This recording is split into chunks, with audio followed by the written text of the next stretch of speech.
Okay जी, तो फिर राधे राधे। तो आई होप आप अपनी लाइफ को एंजॉय करोगे। और आज मैं लेके आ गया हूँ अपनी ही क्लास 11 सोशियोलॉजी का चैप्टर 2 का एक और नया टॉपिक, जो कि है सोसाइटी एंड सोशल कंट्रोल। चलिए समझते हैं, बहुत ज़्यादा इंपॉर्टेंट और बढ़िया टॉपिक ये होने वाला है। थोड़ा वास्ट है लेकिन बढ़िया है। ठीक है, कहते हैं social control is one of the most generally use concept in psychology. मतलब जो सोशल कंट्रोल है ना, एक बहुत ज़्यादा एक कॉन्सेप्ट है जो कि बहुत ज़्यादा यूज़ किया जाता है सोशियोलॉजी में। तो इट रिफर्स टू, अब ये भाई सोशल कंट्रोल होता क्या है, चलिए समझते हैं। It refers to various means use by society to bring its. तो ये क्या होता है कि सोसाइटी में ना बहुत सारे मेंबर्स हैं, तो हो सकता है कभी कोई मेंबर जो है वो गलत रास्ते पे निकल चले। ठीक है, गलत रास्ते पे निकल चले तो हम कहते हैं ना कि भाई उसको गलत रास्ते पे चला गया, उसको सही रास्ते पे लाओ।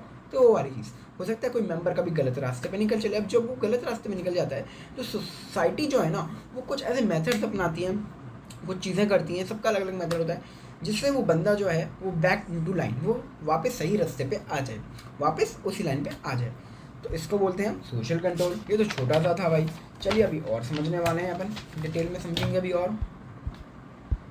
तो कहते हैं you will recall how sociology has different perspective and debates about the meaning of concept. जैसे कि हमको पता है कि सोशियोलॉजी में हर एक बंदे के कॉन्सेप्ट एक है, कॉन्सेप्ट एक हो सकता है, लेकिन लोगों के जो उसके ऊपर थिंकिंग हुई, उसके ऊपर लाइक जो लोगों के कह सकते हो लोगों का जो समझने का तरीका होगा हर कॉन्सेप्ट को, हर बंदे का अलग अलग होगा।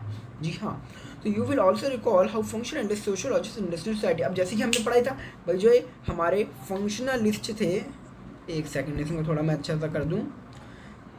ठीक है, ये जो हमारे फंक्शनलिस्ट थे सोसाइटी को कैसे समझते थे, ये समझते कि सोसाइटी में हारमोनी है, हारमोनियस है। ठीक है, हारमोनियस, हारमोनी है सोसाइटी में। और जो उसी तरफ ऑन द अदर हैंड जो एक कॉन्फ्लिक्ट थ्योरिस्ट थे, ये समझते थे कि सोसाइटी में बहुत अनइक्वालिटी है, अनएडजस्टमेंट है, एक्सप्लोटेटिवनेस है, कॉन्फ्लिक्ट्स हैं, वो ये समझते थे। हारमोनी नहीं है मतलब वो समझते थे। और वो जो फंक्शनलिस्ट थे वो हारमोनी है, बहुत सब मिलजुल के रहते हैं, कलेक्टिवनेस है, ये समझते थे। So we also saw how some sociologist focused more on the individual and society. अब हमने ये भी देखा कि भाई कुछ सोशियोलॉजिस्ट तो थे वो मोर फोकस करते इंडिविजुअल पे, वो इंडिविजुअल के इंटरेक्शन को जो है वो समझना चाहते सोसाइटी को समझने के लिए। और कुछ थे जो कि भाई सोसाइटी को, क्लासेस को, रेस को, कास्ट को, ठीक है, कलेक्टिविटीज़ को, इन चीज़ों को समझना चाहते थे हमारी सोसाइटी को समझने के लिए। समझा था ना हमने प्रीवियस लेक्चर, आप देखो उसमें सब समझ में आएगा आपको। ऐसे नहीं कि वाला लेक्चर आ गया टॉपिक समझ आ गया, नहीं, पुराने लेक्चर देखो उनमें ही जब भी आएगा। तो अब यही हम बताने जा रहे हैं कि एक फंक्शनलिस्ट का पर्सपेक्टिव क्या होता है सोशल कंट्रोल के ऊपर, कि एक फंक्शनलिस्ट क्या सोचेगा कि हमें सोशल कंट्रोल कैसे करना चाहिए, उसके लिए सोशल कंट्रोल का मतलब क्या है। और एक हम देखेंगे जो ये हमारे कॉन्फ्लिक्ट थ्योरिस्ट है, इनका क्या है। पहले हम ये फंक्शनलिस्ट का देख लेते हैं। कहते हैं पहली चीज़, दो मेथड यूज़ करेंगे भैया सोशल कंट्रोल के लिए। पहली तो चीज़ ये फोर्स का यूज़ करेंगे। किसके लिए? फोर्स का यूज़ करने के लिए, फोर्स का यूज़ करेंगे एक इंडिविजुअल के बिहेवियर को रेगुलेट करने के लिए, एक इंडिविजुअल के बिहेवियर को रेगुलेट करने के लिए, या फिर एक ग्रुप के बिहेवियर को रेगुलेट करने के लिए। अगर भाई हम उनको लगता है कि यार इंडिविजुअल इसका जो बिहेवियर है वो गलत जा रहा है सोसाइटी के नॉर्म्स और वैल्यूज़ के हिसाब से, तो वो जो है फोर्स का यूज़ करेंगे उसको रेगुलेट करने के लिए। दूसरी चीज़ कर सकते हैं, वो एनफोर्स करेंगे वैल्यूज़ को और पैटर्न्स को जो सोसाइटी में बनाए हुए हैं, जिससे सोसाइटी में ऑर्डर मेंटेन रह सके, शांति बनी रहे, तो इसलिए भी करेंगे। तो यहाँ पे हमारा ठीक है, बस यही था, आपको समझ में आ गया होगा। अब नेक्स्ट मैंने कहा था कॉन्फ्लिक्ट थ्योरिस्ट भी आएंगे भैया, वो कैसे छूट जाएंगे। तो कॉन्फ्लिक्ट थ्योरिस्ट यहाँ पे क्या करेंगे, conflict theory usually would see social control more as a mechanism to impose the social control of dominant social classes on the rest of the society। बहुत इंपॉर्टेंट है, हाईलाइट कर लो, इंपॉर्टेंट है, ठीक है, ये इंपॉर्टेंट है। देखिए तो इसमें क्या कहते हैं, इसमें कहते हैं कि जो कॉन्फ्लिक्ट थ्योरिस्ट होते हैं ना, उनके लिए सोशल कंट्रोल क्या है, वो सोशल कंट्रोल को लेके समझते हैं कि जो सोशल कंट्रोल है ना वो एक सिर्फ एक मैकेनिज्म है। क्या एक मैकेनिज्म है किसका, इम्पोज करने का अपनी मन की चीज़ें। कि भाई क्या होता है, जो डोमिनेंट सोशल क्लासेस, डोमिनेंट मतलब जो ऊपर क्लासेस होती हैं, जो ज़्यादा रिच होती हैं, जिनमें ज़्यादा रिस्पेक्ट दी जाती है सोसाइटी में, जिन क्लासेस को, ठीक है, जो डोमिनेंट होती हैं, ऊपर होती हैं, जो ज़्यादा पावरफुल क्लासेस होती हैं, मतलब वो चाहती हैं कि हम कुछ भी बनाएं, कुछ भी रूल्स रेगुलेशन बना दें, और जो लोअर क्लास हैं और बाकी जो क्लासेस बची हुई सोसाइटी में, रेस्ट ऑफ द सोसाइटी जो यहाँ पे लिखा हुआ है, उनको वो चीज़ फॉलो करनी पड़ेगी। मतलब वो अपने चीज़ों को इम्पोज करती हैं, और जो आपके रेस्ट ऑफ द सोसाइटी बच्चे उन पे इम्पोज करते हैं वो लोग, ठीक है। तो ये ऐसा मैकेनिज्म है, वो ये सोचते हैं। तो यहाँ पे हमारा नेक्स्ट आता है सोच। अब हाँ, यहाँ पे आपकी डिफाइन आ सकती है, इसको लाइन कर लीजिएगा। क्या कहता है देखते हैं कि social control refers to the social process. ये जो सोशल कंट्रोल है एक सोशल प्रोसेस को रेफर करता है, जिसमें क्या होता है, जिसमें कुछ टेक्निक्स होती हैं, स्ट्रेटजीज होती हैं, जिसके थ्रू हम एक इंडिविजुअल के बिहेवियर को रेगुलेट करते हैं, इंडिविजुअल या फिर ग्रुप के बिहेवियर को हम रेगुलेट करते हैं। और ये जो है वो रेफर दोनों को ही करता है। इसमें हम फोर्स का भी यूज़ करते हैं रेगुलेट करने के लिए बिहेवियर को of the individual of the group, ठीक है। और नेक्स्ट पेज पे होगा, एंड इसमें हम वैल्यूज़ का भी यूज़ करते हैं भाई सोसाइटी में अपने ऑर्डर को मेंटेन करने के लिए, ठीक है। ये हो गया। अब देखिए जो ये सोशल कंट्रोल होते हैं ना, ये सोशल कंट्रोल बड़े बदमाश हैं, दो तरीके के होते हैं। ये होते हैं एक पहला इनफॉर्मल और दूसरा होता है फॉर्मल। तो इनफॉर्मल जो होता है सॉरी फॉर्मल बात करते हैं पहले। जो फॉर्मल होता है वो प्रॉपर सिस्टमेटिक वे में चलता है, कोडिफाइड होता है, ठीक है। एंड बड़ा अच्छे से अब देखो, फॉर्मल कंट्रोल मतलब आपकी एजेंसीज जैसे होती हैं, जैसे कि लॉ हो गया, मतलब कोई भी ऐसी एक organisation like constitution, government, state, law, जो आपसे वो कंट्रोल करवाती हैं सोसाइटी। मतलब उन्होंने जो कॉन्स्टिट्यूशन में सोसाइटी नॉर्म्स वैल्यूज चीज़ें बनाई हुई है सोसाइटी की कि भाई आपको ऐसे चलना है, ऐसे करना है, ये करना है, तो उनको फॉलो करवाती है। कौन करवाती है? गवर्नमेंट। ऑफकोर्स गवर्नमेंट बनी है, लॉ बनाए, तो ये हो गया फॉर्मल सोशल कंट्रोल। अब in every society there is another type of social control that is known as informal social control, ठीक है। तो informal social control में क्या होता है, ये बिल्कुल पर्सनल होती है, अनऑफिशियल होती है। एक मिनट में थोड़ा क्लियर कर दूँ इसको, आपको समझ में आएगा। अनऑफिशियल होती है, अनकोडिफाइड होती है। और इसमें क्या कहता है, इसमें ना भाई जैसे हम समाज में ना उठते बैठते तो लोग कहते हैं कि यार हमेशा हमको जो चीज़ सिखाई जाती है बचपन से कि भाई अपने चेहरे पर हमेशा स्माइल रखनी चाहिए, ठीक है। और कोई आए तो किसी भी सामने ऐसे अजीब अजीब तरीके के फेस नहीं बनाने चाहिए। आपकी अगर किसी से आप इंटरेक्ट कर रहे हो, कहीं बैठे हो, ठीक है, कहीं पार्टी में आपको इंटरव्यू कर रहे हो, या फिर किसी आप अपने रिलेटिव के साथ बैठे हो, तो आपकी बॉडी लैंग्वेज कैसी होनी चाहिए, ठीक है। आपका क्रिटिसिज्म, रेडिकुलस, लाफ्टर, एक्सेट्रा बहुत सारी चीज़ें होती हैं। भाई आप ऐसे बैठो, वैसे मत बैठो, ये करो, वो करो, ठीक है, ऐसा नहीं करना चाहिए। तो ये सारी चीज़ें, ठीक है। और भी बहुत सारी वेरिएशंस जो हैं हमारी सेम सोसाइटी में आ सकती हैं। अच्छा जी, अब कहते हैं however in some cases informal methods of social control may not be adequate in enforcement. अब कहते हैं कि जो informal methods of social control ना, ये हो सकता है कि कई केसेस में सही ना बैठें, में नॉट बी एडिक्वेट मतलब सही ना बैठें, और उल्टा इन एनफोर्सिंग कन्फर्मिटी और ओबीडियंस की, मतलब जब हम कह रहे हैं कि एनफोर्स करके उसको करके इनफॉर्मल सोर्सेस को, इनफॉर्मल मेथड्स को कि भाई करो, मानो सोशल कंट्रोल हो, लेकिन वो उसका उल्टा ही हो जाए, वो करें ना, उल्टा वो क्रियोस क्रिएट करते हैं, ठीक है, अनईज क्रिएट करते हैं।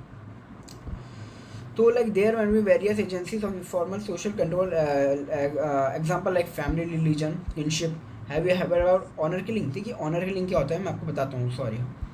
ऑनर किलिंग लाइक यहाँ पे बात चलना चाह रही है, क्या हुआ, जैसे भाई एक सिंपल आपका वो है, सोसाइटी ने बना दिया कि ना खाली अपने कास्ट की जो है पार्टनर से शादी करनी है, आप दूसरे कास्ट के पार्टनर से शादी नहीं कर सकते। तो उसमें क्या होगा, आप कर लोगे भाई ज़बरदस्ती, ठीक है। अब आपने सोशल जो सोसाइटी का कंट्रोल करने के लिए क्या करेगी, आपको इनफॉर्मल मेथड से, इनफॉर्मल मेथड हो सकता है ऑनर किलिंग है। ऑनर किलिंग मतलब आपने जिससे शादी करी उसको भी मार दे, जी हाँ, किलिंग कर दे। या फिर आप ऐसे सोचो कि यार हमारा तो जो सम्मान था, ऑनर था कि यार हमारे परिवार में तो खाली ब्राह्मण ही हैं, ब्राह्मण से ही शादी होती है, या फिर क्षत्रिय से ही शादी होती है, ठीक है। तो जो ऑनर था आपका, जो आपका सम्मान था समाज में, जो कि सब झूठी होता है, वो किल हो गया, मर गया, वो सम्मान ख़त्म हो गया। तो ये भी आपने सुना होगा, है ना। ओके, जैसे कि भाई यहाँ पे मैंने न्यूज़ रिपोर्ट भी दी हुई है कि भाई एक लड़की ने क्या करा, दूसरी कास्ट का जो था उसको लड़का पसंद था, तो उन्होंने उससे शादी कर ली, तो उसके भाई ने उसका मर्डर कर दिया। तो ये सारे आप भी बहुत ज़्यादा ऐसे केसेस पढ़ते होंगे, तो यही होता है, ठीक है। नेक्स्ट टॉपिक आता हमारा सेंशन, ठीक है। सेंशन नेक्स्ट टर्म है, चलिए समझते हैं सेंशन क्या होता है। Sanction is a mode of reward, sanction is a mode of reward और punishment that reinforces socially, 5 minute बस, that reinforces socially expected from of behavior। देखिए क्या कहते हैं, ये सेंशन मतलब सेंशन में आपकी दो चीज़ होती है, एक तो रिवॉर्ड और एक पनिशमेंट। सेंशन में अगर आपने वैसा बिहेवियर दिखाया जैसे कि सोशली होना चाहिए, सोसाइटी के थ्रू जैसा बना हुआ है कि आपको भाई ऐसा बिहेवियर करना है, अगर वैसा हुआ, ठीक है, अगर मैं उनके हिसाब से आप चले तो आपको रिवॉर्ड मिलेगा, और अगर नहीं चले तो आपको पनिशमेंट मिलेगा अगर आपको उसके अगेंस्ट चले। तो ऐसे ही हमारे दो तरीके के सेंशन होते हैं, पॉजिटिव और नेगेटिव। ठीक है, मेंबर्स ऑफ सोसाइटी अगर उनको एक्सपेक्टेड भी जैसे भाई सोसाइटी चाहती है अगर हमने वैसे ही बिहेवियर करा तो हमको रिवॉर्ड किया जाएगा, उसको बोलेंगे हम पॉजिटिव सेंक्शन। और अगर हम on the other hand negative sanction बोलेंगे उनको जब हम उनके खिलाफ जाएंगे, अगर हमको पसंद नहीं है अब उनके हम खिलाफ जा रहे हैं, हमने वैसा बिहेवियर नहीं कर रहे सोसाइटी ने बोला हुआ है, तो उसको बोलेंगे हम नेगेटिव सेंक्शन, जो हमको पनिशमेंट किया जाएगा। अब एक और टर्म आती है डेविएशन। देखो डिवाइंस होते हैं मतलब अपने ना ऐसा आप कह सकते हो रास्ते से भटकना। ठीक है, तो देखिए पढ़ते हैं थोड़ा। कहते हैं define difference to mode of action which do not conform to the norms. और देखिए मतलब डिवाइस मतलब एक मोड ऑफ एक्शन, वो एक्शन जो सोसाइटी के जो नॉर्म्स और वैल्यूज़ हैं जो बनाई हुई हैं उससे जो अलग हैं, वो ऐसे एक्शन नॉर्म्स और वैल्यूज़ जो हमारी सोसाइटी ने बनाई हुई हैं, हमारे जो मेंबर्स हैं सोसाइटी के ग्रुप के, उन्होंने जो बनाई हुई है, जब हम उनको नहीं मान रहे हैं, ठीक है, हम उनसे अलग बिहेवियर दिखा रहे हैं, तो उसको हम बोलेंगे डिवाइंस। तो व्हाट इज़ रिगार्डेड एज तो इसको बोलते हैं डेविएंट। तो उसको जो हम नहीं मानेगा वो उसको बोलेंगे डेविएंट। ठीक है, likewise ideas of deviance challenge from period to period. और जो डेविएंस के आइडियाज़ है ना, ये period to period time to time जो है बदलते रहते हैं। अब देखिए कि भाई अब हो सकता है जब हमारा पहले का टाइम था, ठीक है, ट्रेडिशनल जब हम इंडिया में बात करें, अब कोई भाई वुमेन कहती है उस टाइम कि भाई मुझे एस्ट्रोनॉट बनना है, ठीक है, या फिर मुझे डॉक्टर बनना है, तो हो सकता है उस टाइम पे उसको पनिश किया जाता, उसे कहता है नहीं भाई तुम नहीं बन सकती, ये सोशल नॉर्म्स के खिलाफ है, ये सोशल नॉर्म्स के खिलाफ है, सोशल वैल्यूज़ के खिलाफ है, वुमेन ये काम नहीं करती, वुमेन एस्ट्रोनॉट नहीं बनती, वुमेन डॉक्टर नहीं बनती, उनको ये बोल जाता है। लेकिन अगर आज के टाइम में हम देखें तो उनको उसकी बजाय उनको डेविएंट माना जाता है। उस टाइम पे उनको डेविएंट माना जाता है कि भाई ये तो जो सोशल नॉर्म्स हैं, सोशल वैल्यूज है, उनके खिलाफ जा रही है भाई, सिर्फ लो। और आज के टाइम में उनको अपॉर्ड किया जाएगा, उनके लिए ताली बजाएंगे। अगर कोई कहता है यार मुझे एस्ट्रोनॉट बनना है, मुझे डॉक्टर बनना है, मुझे इंजीनियर बनना है, तो आप उनके लिए उनका तालियां बजाओ। तो भाई अब ना आप फैमिलियर हो गए बहुत ज़्यादा सोशियोलॉजी के साथ, जैसे हमने सेकंड चैप्टर भी अपना कंप्लीट कर चुके हैं, आई होप, है ना। एंड आपको पता लग गया होगा कि जैसे हमने फर्स्ट चैप्टर में पहली लाइन पढ़ी थी और इसमें भी हमने शुरुआत में पढ़ी थी कि जो सोशियोलॉजी है ना कॉमन सेंस से बहुत अलग है, बहुत डिफरेंट है, बियॉन्ड है एकदम। ये कॉमन सेंस नहीं है, बहुत अलग अलग चीज़ें पढ़ने जा रहे हैं जो आपको नहीं पता होगा। तो अब आपको पता लग गया होगा। And the specific terms and concept discussed in this chapter will help you to move further towards psychology understanding. और वही चीज़ जो हमने भाई शुरू में हम बोला था कि भाई हमें सोशियोलॉजी में टर्मिनोलॉजी क्यों चाहिए, बताइए भाई। अरे एक सेकंड, टर्मिनोलॉजी क्यों चाहिए, कोई special set of terms words हमको सोशियोलॉजी में क्यों चाहिए। तो बहुत हमारा फैमिलियर सब्जेक्ट है। अब समझ में आया कि हमको लगता है कि हम इससे बहुत फैमिलियर है, बट इन रियलिटी हमें बहुत सारी चीज़ें ऐसी हैं जो नहीं पता और सोसाइटी के बारे में पता होनी चाहिए। तो अब आपको अच्छा लगा तो उसको लाइक करिए, शेयर करिए, हमेशा सब्सक्राइब करिए। जब तक राधे। और नेक्स्ट चैप्टर में मैं ले आऊँगा जल्दी, बने राधे।